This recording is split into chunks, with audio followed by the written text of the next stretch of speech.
Now we're going to look at a letter that's pretty easy. It's the letter of positive adjustment.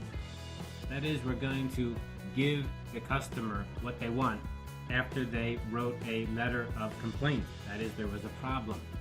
Of course, it's always nice to make the customer happy and to do what they want, so this should be pretty straightforward, nothing complicated. When you respond to customers' complaints, the things that you do don't only include the letter, but they also include the timing.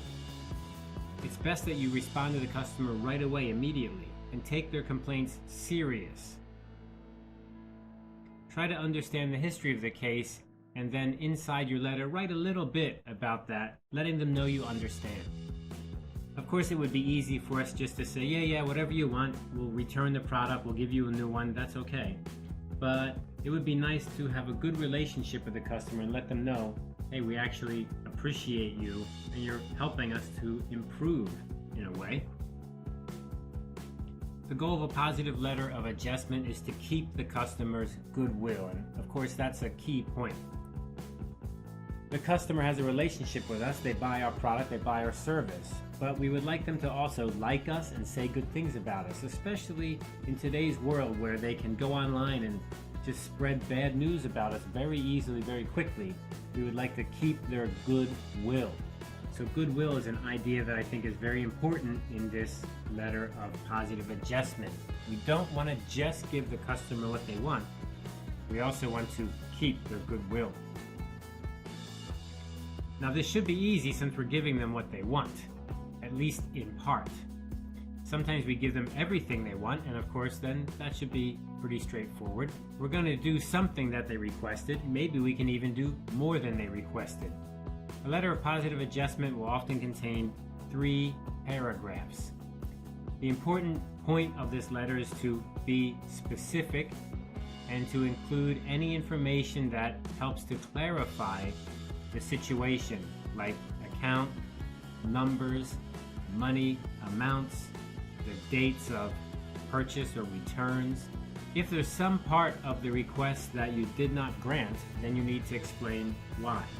It's very possible that you give some things that the customer wants, but not everything.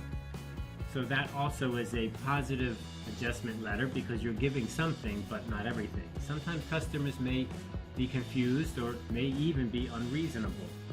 And maybe you just can't give everything all of the time. Let's look at paragraph 1. In paragraph 1, we want to get right to the point. We don't want to waste time. We want to refer to the problem, which of course would probably be like an account number, maybe a date or a dateline date from their letter of complaint. We want to quickly apologize for the mistake. And you don't need to say it over and over again. I'm sorry, I'm so sorry, I'm so very sorry. You don't need to do that. You just say, we're sorry for the inconvenience, or we're sorry for the trouble, or we're sorry that this has happened. You know, just keep it straightforward and simple like that. One line is enough. In the first paragraph, you need to tell the reader what you're going to do to fix the problem. In this way, you very quickly let them know you're going to solve the issue, or at least do something to help solve the issue. And then help the customer to understand the decision. For example, you could say something like, we have decided to reimburse you some cash. Now, that's not the best thing you could say though, because if you look at that, what is some? Is some like $1, $10, 1 cent? So this kind of some cash is a little bit general. It sounds like a nice thing to say, but remember you want to be specific and professional. So a better sentence would be, we will reimburse you $35, half of the value of the radio. And I like this because it's explaining why $35. We're going to give you $35, but why? Because it's half of the value of the radio. So that sounds like it may be a good deal. Let's say the radio is 5 years old. You know, it's not under warranty anymore, but we'll still pay you half of its value. That's good. Now, if the customer wanted all of the value, maybe they won't be too happy, but maybe that's a negotiation. Maybe they asked for 100% of their money back, but actually they'll be happy with 50%. I don't know, but the point is, be specific and explain a little bit why you're giving it. What does it equal? The customer may not always receive everything he or she wants, but they may still accept the decision. If they believe that you've looked at the situation and you understand the situation, you really want to be fair, then usually the customer will be satisfied.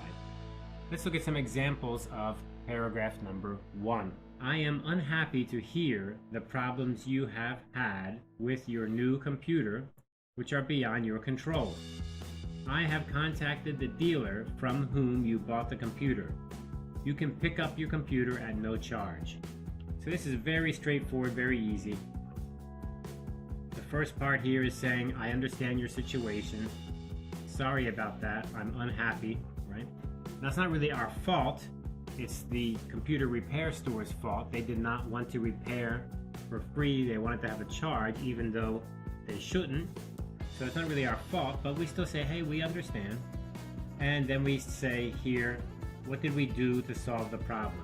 And we're going to have the repair given back to you for free. Very straightforward. Let's look at example number 2. Thank you for informing us of the damage to order number 33978. We regret that you have experienced some troubles due to our mistake. Your next shipment will include 5 extra crates at no charge as you requested. We would like to offer you 5 crates of our Florida-grown oranges, a new product of our company, as compensation for the inconvenience we have caused you. Now, of course, in this situation, it is the company's fault. And remember, we talked about just go ahead and own it. You have to say, well, sorry about that. I'm going to own it. Yes, we did something wrong. And if you own it, that is, you just accept responsibility for the error, then this is a great way to write your letter of positive adjustment.